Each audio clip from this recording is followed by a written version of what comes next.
Hello students, welcome to Political Science class. Myself Mrs. Swati Prashant Hazare from Gokhale Education Society's HL High School English Medium, Ozhar Township, Nasik. Today we are going to learn Political Science of Standard 9th from Maharashtra State Board English Medium Syllabus, Chapter number 3, India's Defense System.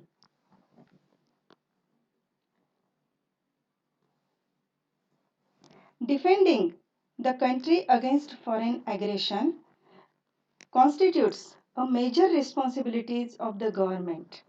Every dependent and sovereign nation has to be vigilant about its security if it is to retain its independence and integrity. National security is also important in order to ensure smooth economic progress. Therefore, every nation has to build a powerful defense and security system.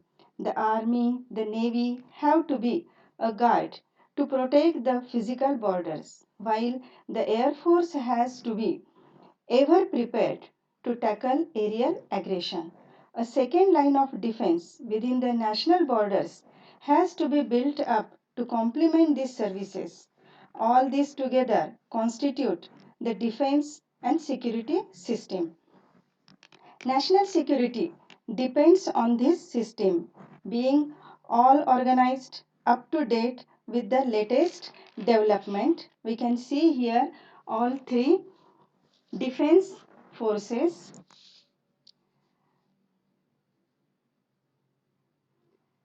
Indian Army, then Navy and Air Force. All these three we can see here. So in the last chapter we studied India's foreign policy. We have now understood that the primary national interest of a country includes defense from foreign aggression and internal unrest and keeping the borders safe. For this, every nation creates a defense system at the national level. India has also created such a system. In this chapter, we are going to understand its nature and study the challenges it faces. National security. National security. Every nation, like India, creates a defense system at national level.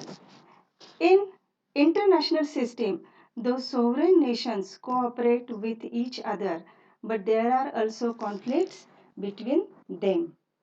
There are disputes between nations over boundaries, water sharing, not following the terms of international treaties, constantly competing against each other, and arrival of refugees from neighboring countries. Whenever such a conflict arises, it is sought to be solved by compromises and discussions. However, when such efforts do not succeed, nation may resort to war. A nation attacks another nation and challenges its sovereignty and endangered security.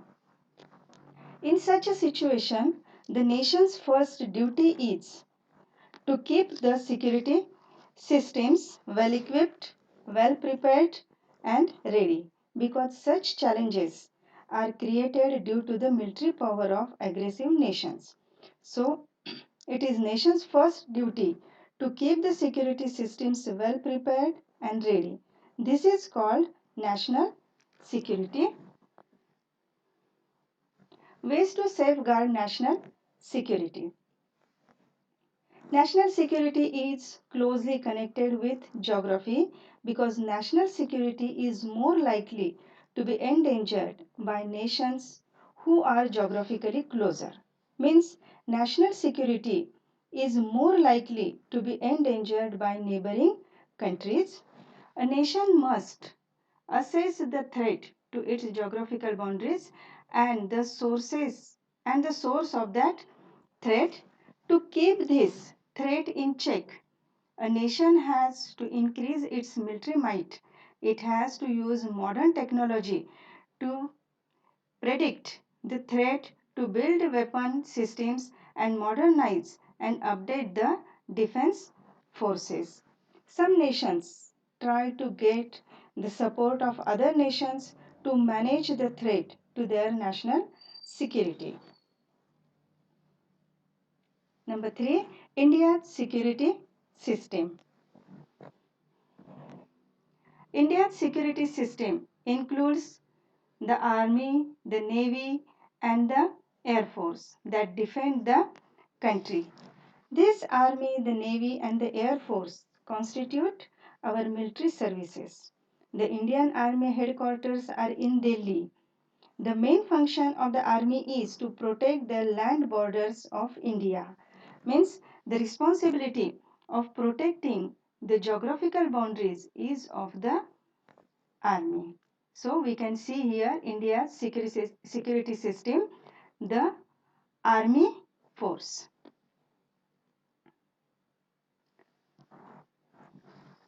The navy protects India's coastline. We can see here the headquarters of the Indian Naval Force are also located in Delhi. The chief of the naval staff is known as the admiral. The Indian Navy has 3 commands distributed according to the geographical divisions. The headquarters of the Western Command, the Eastern Command, and the Southern Command are located respectively at Mumbai, Visakhapatnam, and Cochin. On the eastern western coast, there are 2 separate patrolling groups of ships comprising of warships, etc. The naval training centers are located at Cochin, Mumbai, and Visakhapatnam. There are shipbuilding yards at Mumbai, Kolkata, and in the state of Goa, where submarines and frigates, that means warship, are built. Our navy is thus well equipped to protect our oceanic borders. Come to the next point. We can see here again navy.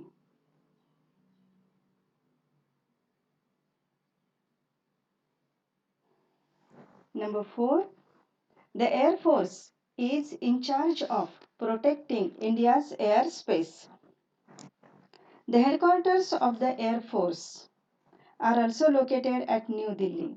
The Air Chief Marshal or the Chief of the Air Staff is the highest officer of the Air Force. The Air Force comprises 7 commands. Our Air Force is equipped with fighter aircraft and helicopters.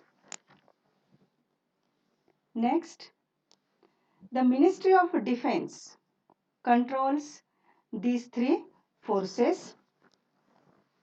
Means the defense minister is important element with respect to the national security system. He coordinates the functioning of all the 3 services, the army, the navy, and the air force. The Indian Army is the world's 7th largest.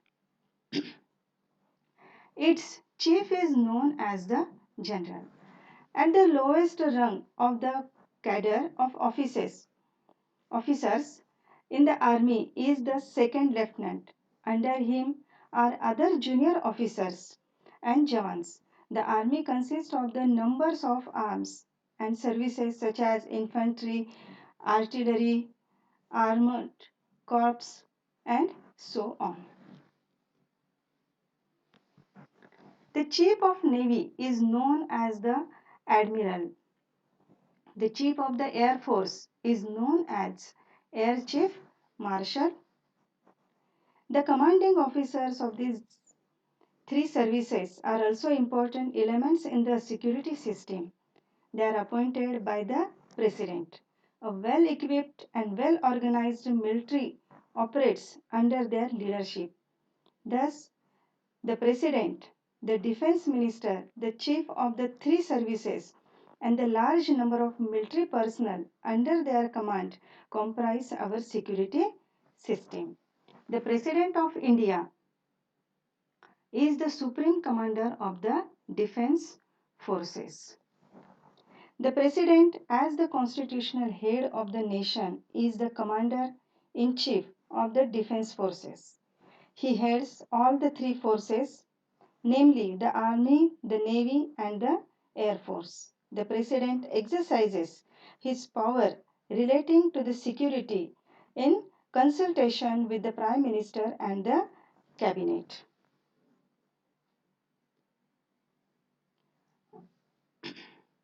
Defense forces cannot take any decisions about war or peace without the consent of the President, who represents the civil power. In a democracy, civil leadership is considered superior to military leadership, and military regime is one wherein military leadership is considered superior to civil leadership.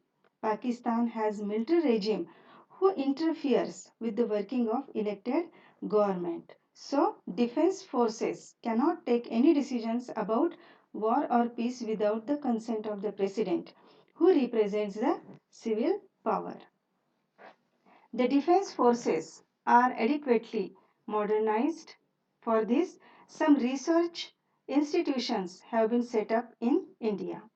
Many training institutes have also been set up, such as National Defense Academy NDA at Pune and National Defense College NDC in Delhi.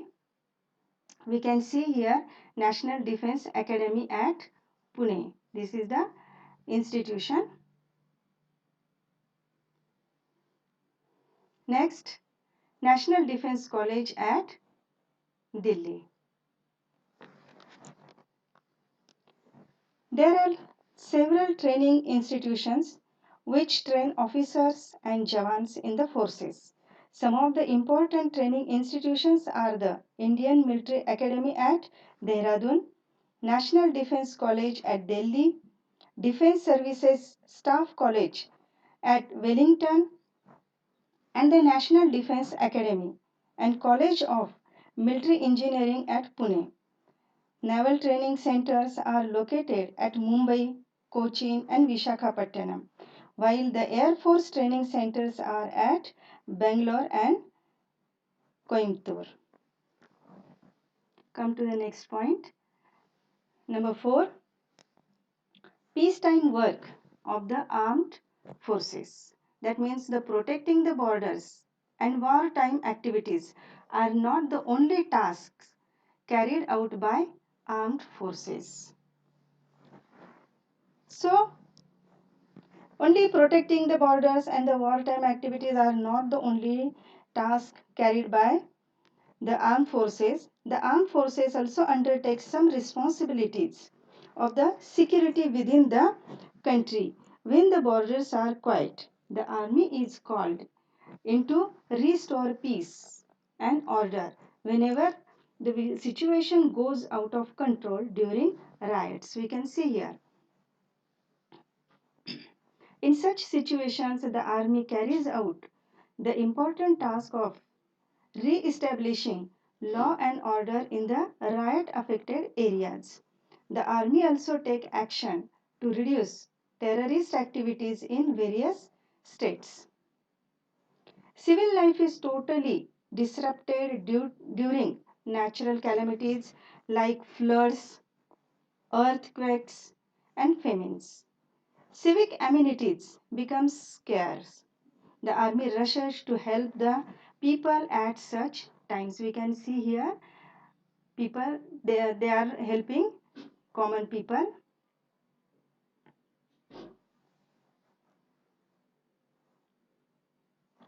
The army undertakes rescue operations during floods.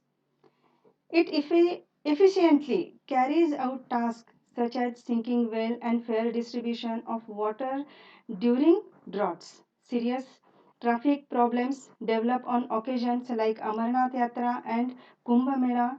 On these occasions, the Jawans also carry out such tasks of providing food to the public, regarding the traffic, and disinfecting water. It is thus obvious that the army plays an important role in our civic life as well. It is because of the army's participation in civic life that the citizens have affinity for the Jawans. National security is not merely a matter of exercising force. It is also related with mutual cooperation between the citizens and the armed forces. Therefore, peacetime work of the army is important from the point of view of national security also.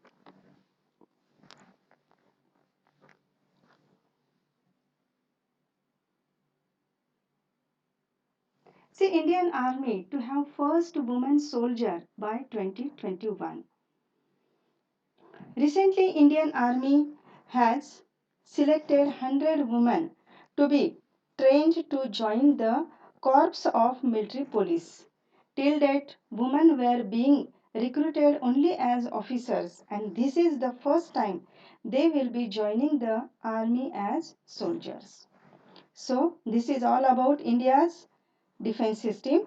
So, students, today we got information about the army, the navy and the air force, means about all three Indian defense forces. And all these together constitute the defense and security system.